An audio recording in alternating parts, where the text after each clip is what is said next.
Hi everyone, it's Tony Tonkin here from Things That Matter.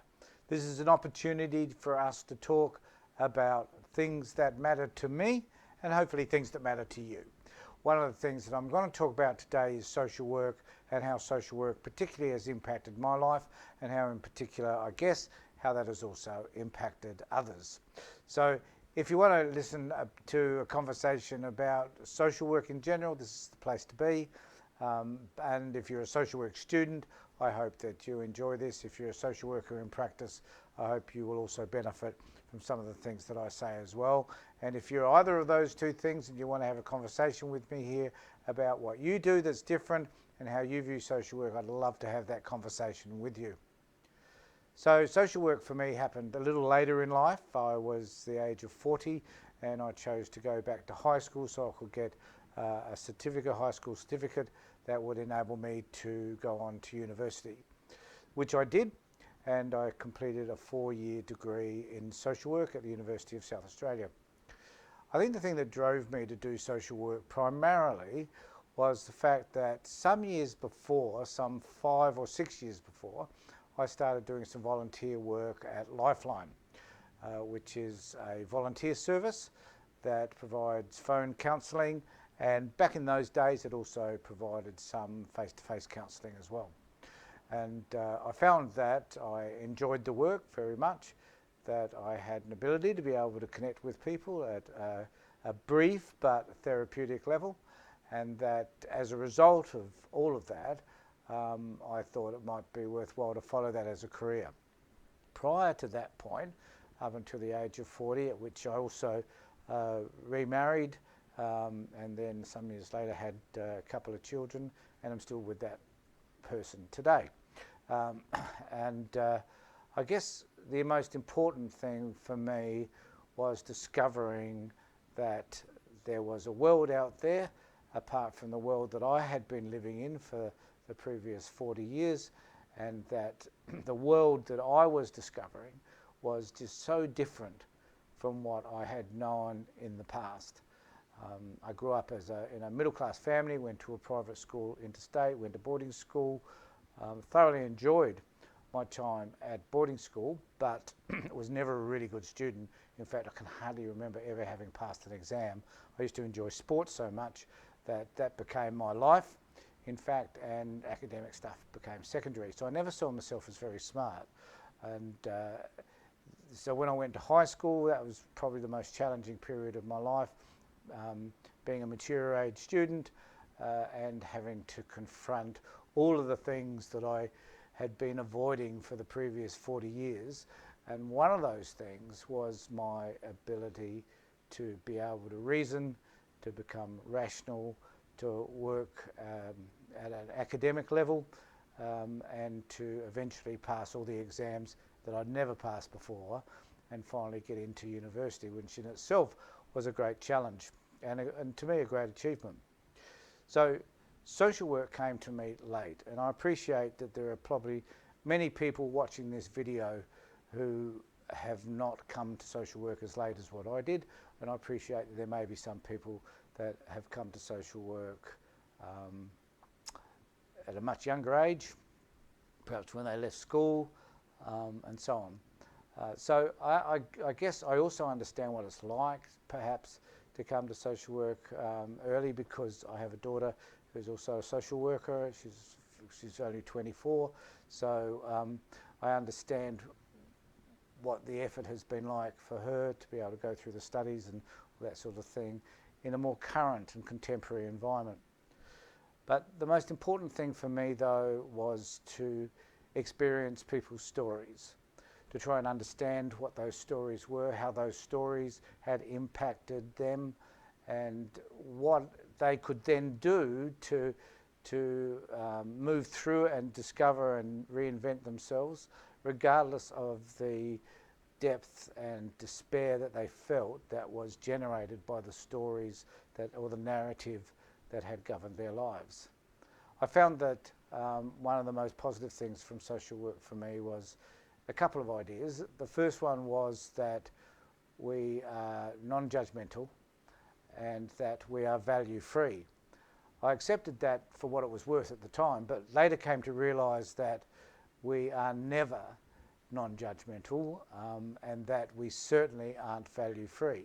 But what I did learn was that it was important to understand our sense of judgmentalism. So what was it that we were being judgmental about, and to make sure that that didn't present in any of the ways I chose to behave in front of a client, and that it didn't interfere with the work that I was doing with the client. So it didn't create, in other words, it didn't create a barrier for me in terms of the way I was working, because I was aware of what those barriers were. And then I had to learn to deal with those barriers, to see my own judgments a little bit differently and suspend them for a period of time. And hopefully, I like to think that I've actually eradicated over the years most of those barriers. I'm not suggesting they're not there from time to time, because they are, but I like to think that I'm far more aware of them. With regard to our values, the values that I had when I first entered social work back in the early 90s was that I grew up with a set of values that were extreme right values, if you like, politically, that I had an understanding about life that was pretty narrow, based on my parents' view of the world and those people that I tended to associate with at that time. I had to learn to accept a whole host of other realities about how life was for people outside of my particular sphere of influence, or sphere of existence, I guess. And I did learn over time to adjust my values. The interesting thing to me was that the acceptance of a new set of values about who people were was not as big a struggle as one might have thought it could have been, given where I came from.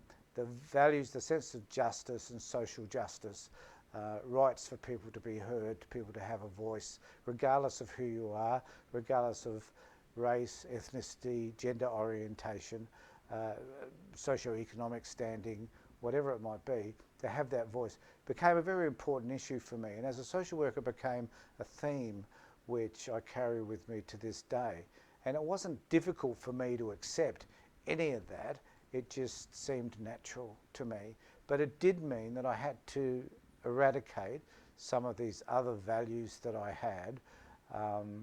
But it was almost like they just passed into the night. They just disappeared from me while I was working with and accepting these other values that I consider to be vitally important in terms of the work we do as a social worker. The other thing about social work that I believed was most important to me also was the fact that in social work we are the only profession that has social justice embedded in our code of ethics.